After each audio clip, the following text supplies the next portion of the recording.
So good day everyone. So my name is Michelle Giatami and today we'll be talking about a type of a helmet parasite which is called Loa Loa. So what is Loa Loa? So listen to me to find out. So Loa Loa, it is a filarial arthropod worm or classified as nematode roundworm, which actually means worm but commonly known as an African eyeworm. So as you can see on your right side, it shows what the Loa Loa looks like. So in terms of physical description, Loa Loa worms is cylindrical in shape. It has a cuticle with hermit outer layers made of collagen and other compound.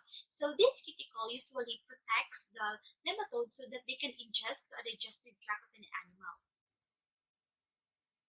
So in terms of its habitat, the Loa Loa is commonly found in Africa, such areas such as swamps or rainforests. And also, it was being reported that Africa is having a high rate of infection caused by the Loa Loa. So also, the Africa has a huge number of rainforests and swamp areas which Loa Loa commonly found. So its morphology, so Loa Loa worms have a simple body including head, body, and tail. So the image on your right side shows where does the head, body, and tail of Loa Loa located. So Loa Loa worms are actually has both sexes, male and female.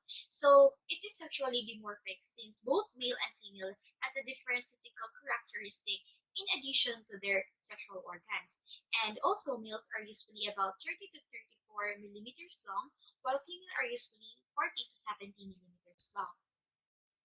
So in this image, it shows that what does the female worm and male worm looks like. So as you can see, the male worm is significantly smaller than the female one.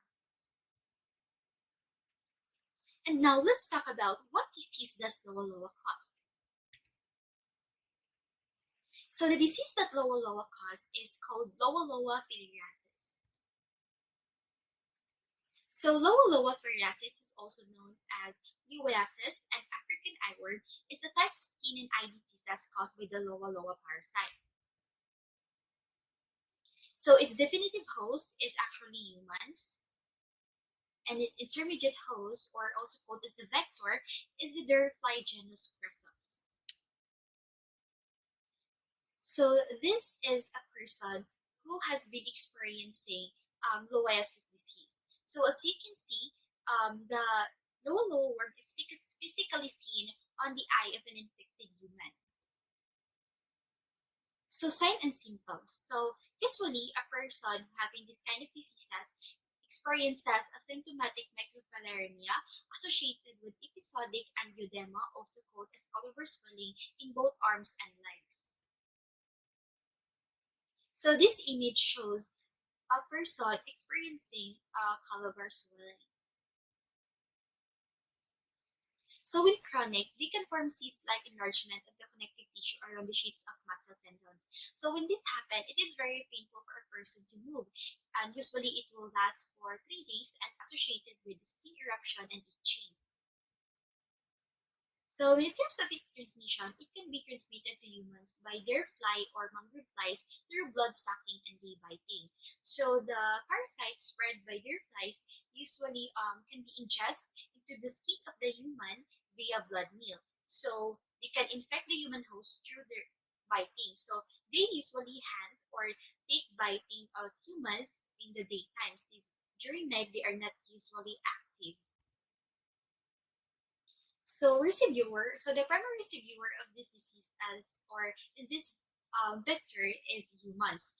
There are also reported that other potential receiver includes wild animals such as hippopotamus, buffalo, and also including the lizard. So now let's talk about its life cycle. So in this life cycle, the first thing happened, or the first stage is when an infective fly bites a person, it will deposit Loa Loa larvae into the person's skin, and the larvae will enter into the bite wound. And after that, the larvae will mature into the adults in tissues under the skin or in the subcutaneous tissue. And after that, the adults will produce immature worm larvae called as microfilariae, which circulate in the bloodstream during day and stay in the lungs during night. So microfilariae may be present or can be seen in the spinal fluid, in the urine, or in the sputum. Next is after that is a fly will ingest microfilariae when it bites the person, and then it will the microfilariae will travel into the middle part of the fly guts or in the midguts, then to the muscle in the midsection called as thoracic muscle.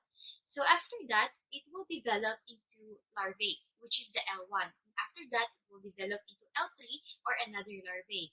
Then after that, the larvae will travel into the fly's mouth in the proboscis, and it can be transmitted to the other person when the fly will bite them.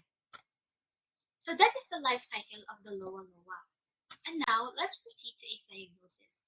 So usually microscopic examination used in order to view the Loa Loa worm. So also we can use blood. We can get blood sample from an infected human for a blood test, which can be used for also for diagnosis. So the treatment of these diseases is the curative drug that we use is the taking decarbamazine or DSC. So it can prevent by wearing long sleeve and long pants in order to avoid insect bite, and especially to those travelers who have been in the area having a high risk of this kind of diseases will usually need to take DSC weekly so that it will reduce the risk of having this kind of diseases. So that is the end of my presentation. So thank you for listening. So as reference, we get this information from the review of Medical Microbiology and Immunology by Warren Levinson.